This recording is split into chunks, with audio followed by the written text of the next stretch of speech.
Guys,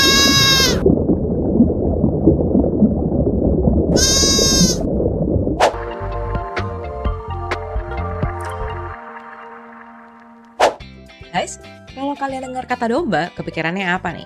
Shaun the Sheep kah? Ada yang menarik nih. Ada hewan laut yang juga disamain sama Shaun the Sheep. Kenalin, leaf sheep atau leaf slug. Lihat deh, ini siput laut tampilannya ubu banget kan? Dia disebut leaf sheep soalnya mukanya tuh kalau dilihat-lihat mirip sama domba di animasi.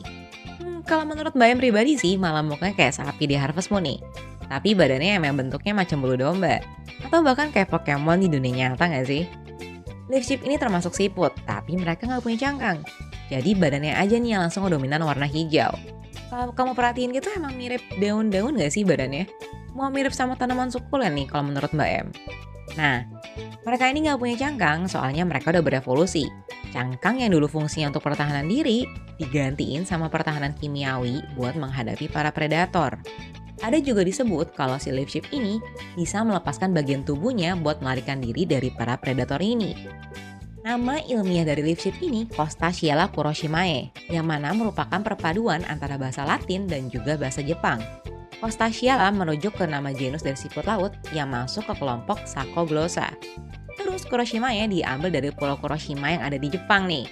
Pulau Kuroshima yang terkenal dengan airnya yang jernih banget ini merupakan tempat pertama kali leaf sheep ditemukan di tahun 1993. Menariknya, walaupun pertama kali ditemukan di perairan Jepang, si leaf sheep ini hidupnya nggak cuma di daerah sana.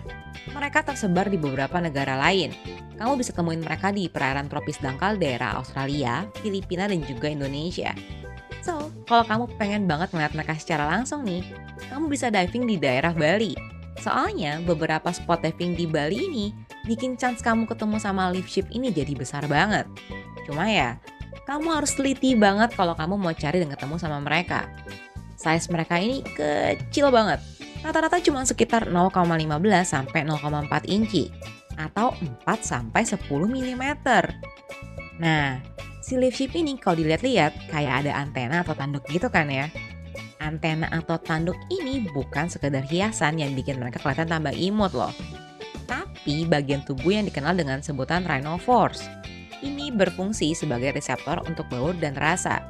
Bisa dibilang juga merupakan bagian terpenting dari tubuh mereka. Soalnya nih, pada antenanya ini ada rambut-rambut tipis yang membuat mereka bisa mendeteksi dan mencari sumber makanan mereka. By the way, kalau kalian main Pokemon, sekilas nih, menurut kalian Shaymin itu based on si leaf sheep ini nggak sih? Muka putih atau sih macam daun-daun? Bedanya Shaymin ini nggak ada antena atau tanduk aja nih. Anyway, yang bikin si leaf sheep ini beda, menarik atau unik nih, mereka punya kemampuan untuk berfotosintesis. Makanya mereka tuh dibilang setengah hewan, setengah tumbuhan. Cuma ya cara fotosintesis mereka itu nggak sama lah ya sama tumbuhan pada normalnya. Leaf sheep memakan alga atau ganggang laut. So mereka ini menyerap yang namanya kloroplas. Kloroplas inilah yang akan dirawat sama si leaf sheep. Dan untuk sementara waktu mereka bakalan melanjutin proses fotosintesis. Yang mana akan memberikan energi dan tentunya nguntungin si leaf sheep ini. Proses ini disebutnya kleptoplasti. Yes, bener banget. Klepto yang berasal dari bahasa Yunani kleptes yang berarti pencuri itu loh. So, meskipun si leaf sheep ini bisa makan dari makanan biasa aja nih, dari si ganggang laut, kalau lagi langka nih ganggang lautnya, leaf sheep bisa tetap hidup untuk beberapa waktu gara-gara fotosintesisnya ini produksi gula dari kloroplas. Keren banget deh cara survival mereka.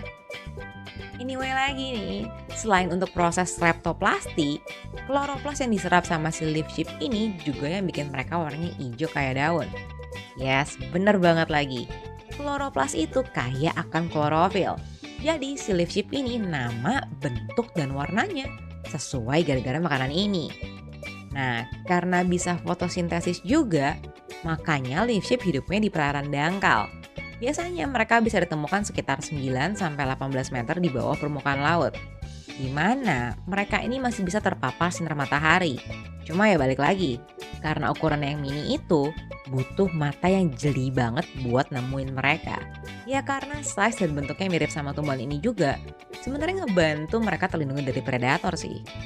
Fun fact lainnya dari si leaf sheep ini, ternyata mereka ini makhluk bioluminesensi.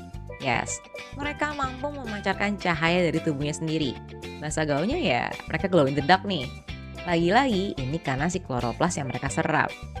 Untuk perkembangbiaknya sendiri, ternyata mereka ini hermafrodit, punya dua kelamin, jantan dan juga betina. Sekali bertelur, mereka bisa menghasilkan sekitar 2.000 sampai 4.000 telur. Banyak banget kan ya? Lebih giginya lagi nih, telur-telur ini bisa menetas hanya dalam waktu 4 hari aja. Mereka juga tempat tinggalnya lumayan fleksibel, di mana ada makanan favorit mereka si ganggang laut, ya mereka bisa tinggal di sana. Terus, mereka juga senang tinggal di zona intertidal atau zona pasang surut, yang merupakan area yang tertutup saat air pasang dan kemungkinan dapat terlihat pada saat air surut. Ancaman terbesar untuk mereka mungkin sebenarnya dari kita-kita manusia ini sendiri dibanding oleh para predator mereka. Mereka emang bukan hewan yang terancam punah, tapi untuk mereka bisa terus survive dan ada di dunia ini, mereka tentunya butuh habitat atau tempat tinggal kan. Nah, praktik-praktik pemancingan ilegal dan kegiatan penangkapan ikan dengan cara yang ngerusak, misalnya dengan menggunakan dinamit nih, tentunya ngehancurin habitat si leaf ship ini. Yes, Mbak M tahu, praktek-praktek semacam itu emang udah dilarang.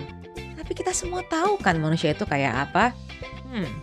Di luar itu yang mengancam habitat leaf ship ini tentunya perubahan iklim. Dan hal terakhir yang berdampak besar pada habitat leaf ship ini adalah polusi. Terutama sampah plastik yang bisa banget tertelan oleh si leaf ship ini. So, please, please, please, please banget. Buat yang masih suka buang sampah sembarangan, buanglah sampah pada tempatnya. Mari kita sama-sama jaga bumi dan seisinya ini. Gak mau kan kita ngeliat makhluk hidup satu persatu punah? Anyway, menurut kamu, leaf ship ini mirip sama apa sih? Atau mereka ini cute enough nggak buat kamu? Mau nggak sih kamu sengaja diving buat cari mereka? Terus kalau kamu juga ada request untuk Mbak M bawain topik tertentu, share aja di komentar ya. Atau kamu juga bisa reach out Mbak M di sosmed Mbak M yang lain. Dan tentunya, thank you udah nonton video ini dari awal sampai akhir. Jangan lupa buat like, subscribe, dan share video ini ke teman-teman kamu ya.